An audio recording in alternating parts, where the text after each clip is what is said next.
In the 2023 breakout game Only Up, you play a young person who's trying to climb, well, up. As you climb, you begin to discover there's a deeper story and a deeper meaning to this game. Today on Geek Devotions, we're going to talk about that deeper meaning and how we can help the next generation overcome some amazing things.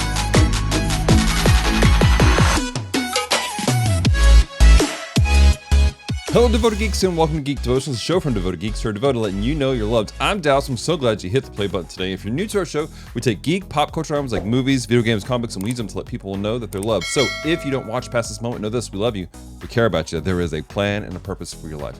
Do not give up. That being said, recently we had a 40-hour live stream where we were working to raise the funds to help get our nonprofit status here at Geek Devotions. And part of that stream, we played a crazy game called Only Up. I went to this game because it looked interesting. I've seen some people play it on TikTok and other places. I didn't really expect much out of the game, but then as I got into it, and as you're figuring out these puzzles, it began to lay out a fascinating story revolving around a young person who seems to have grown up in basically the ghetto, the lower end of an area, and that she's trying to work her way out of that area. And as this young person climbs up, there's all kinds of characters throughout the game that are bemeaning them, that are tearing them down, speaking down to them, saying that they don't belong anywhere else but down below. This game became such an interesting allegory for overcoming adversity, not falling victim to the victim mentality, and working your way up and understanding that failing doesn't mean you're done. You can get back up and continue to walk, and the more you do it, the better you get at overcoming these things that are in front of you. Being someone who works with teenagers and just works with people, period, I've seen a lot of people have fallen into that victim mentality. They don't understand who they are, and they feel like that they are less than, that they will always be down at the bottom. Specifically, I see it in a lot of young people. I see a lot of young people who they have this mentality that they can't become something because they're being told by adults in society that they're less than, that they have no value. They're being told by parents, either verbally or by not being present at all, that they have no value, and so as such they are trying to figure out things on their own. Unfortunately, as people try to work things out on their own, sometimes they're successes, but oftentimes it's far more failures because there's nobody there to guide them appropriately and help them out. So how do we do this? How do we help this next generation become better, to become what they need to be? Well, there's a couple of things, and I want to land us in Ephesians just for a little bit. First off the bat is Ephesians chapter 5, verse 1 and 2. It says this: "Therefore be imitators of God as beloved children, and walk in love as Christ loved us and gave himself up for us, a fragrant offering and sacrifice to God." There is so much deepness within this verse, even within just the vocabulary of walk in love as Christ loved us.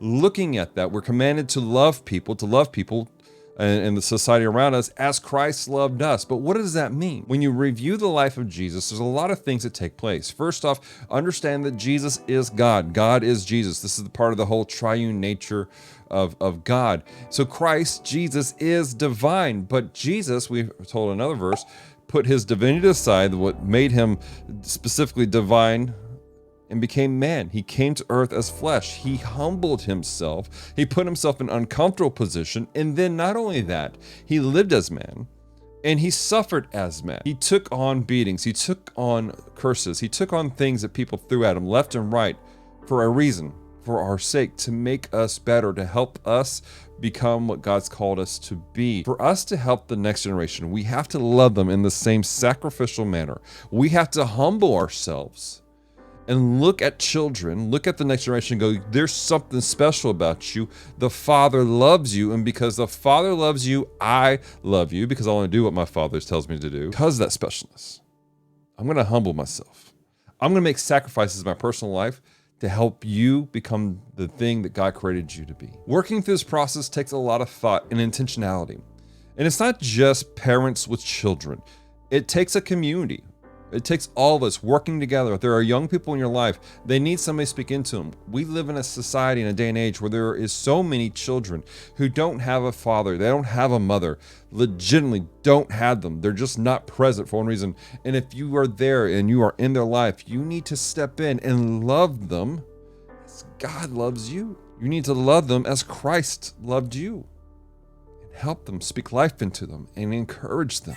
In Ephesians chapter 6, verse 4, it says, "Fathers, do not provoke your children to anger, but bring them up in the discipline and instruction of the Lord." In this verse, we're being told that as we speak to this next generation, we need to be cognizant about what we say. Yes, we need to raise them up in the discipline and instruction of the Lord. Now, when we say discipline, we're not talking about spanking a child. We're talking about the practices, the spiritual disciplines, how to pray, how to read the word, how to live life as a Christian, and the instructions that God has for us in our day-to-day life. But we need to be cognizant about how we do these things. There are some people that, unfortunately, in the past have taken the scriptures out of context and have used it to put a heavy thumb on children and the next generation. There are those in their own self-righteous way that have spoken curses over the next generation, had declared them worthless, declared them lazy, declared them all these things, and pushed them to the side while complaining that they don't get better. What has happened? They have provoked that generation to anger, and they didn't properly raise them up in the discipline and instruction of the Lord. There is a way of instructing the next generation, of speaking life to them and showing them who God is, that does not involve demeaning and putting them down. It's showing love, showing care. When Jesus came to earth, he did not come in a fashion that was demeaning and putting people down. He showed them grace. He showed them love. Yes, there were responsibilities. Yes, there were hard black and white things that people have to do. But when he went to a person and he walked them through it, he walked them through it with love and with grace. It is the kindness of God that draws man to salvation. We have to do that for this next generation. We have to love them as the Father loves them. Yes, we have to be very clear about some biblical guidelines. We have to be very clear about what is and what is not godly. But that does not give us a license to be a jerk. It does not give us a license to ignore them if they don't do exactly what we say. We love them. Show them grace. Show them the love of the Father. And we can do this through a variety of ways. There is the direct thing. If you are a parent, a father, a mother, your job is to teach your children the Word of God, to teach them how to live as a Christian. And that teaching involves you acting it out in yourself, living the life. That even includes showing them how to repent when they've messed up by you repenting in front of them when you've messed up in front of them. Showing them how to walk that out. So then it's just taking time to be there, to encourage them, to speak life, to see their talents and encourage those talents, to see the interests they have and take an interest in those interests. Simply taking the time to remember them. Recently, I'm helping out with an event here locally called Track. And I'm not there full time this year. But I went up there recently to help out with some stuff. And one of the young ladies came out and she said, "Hey, do you remember me?" I said, "Yes, I remember you." And that sparked something inside of her. Why? Because she is in a situation where so many people have seen her and they have said they cared about her. But when the moment is gone, they don't remember. Remember those who are around you. Speak life. Be intentional. Be honest and real with people. We have a generation that is trying to climb up and overcome so many adversities. Be an individual that can help them. Be someone that can help them overcome those things so they can continue the journey to become what God has called them to be.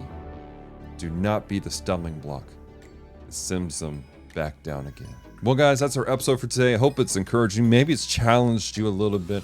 I want to know, what's a game that you've played recently that has had a deeper meaning that stuck to you, kind of hit you hard in the chest? Leave a comment down below and let us know. Question 2 I have for you, though, is what's a practical way for somebody to reach the next generation, to show them love and to show them that they're cared for? Leave a comment down below and let us know. That being said, I do want to encourage you guys to check out all of our stuff and to take part in our community. This past week, we did a 40-hour live stream. We are working to raise funds to set up a nonprofit status for Geek Devotions. And we're like 40% of the way there. And if you'd like to give, there's a couple ways listed down below in the show notes.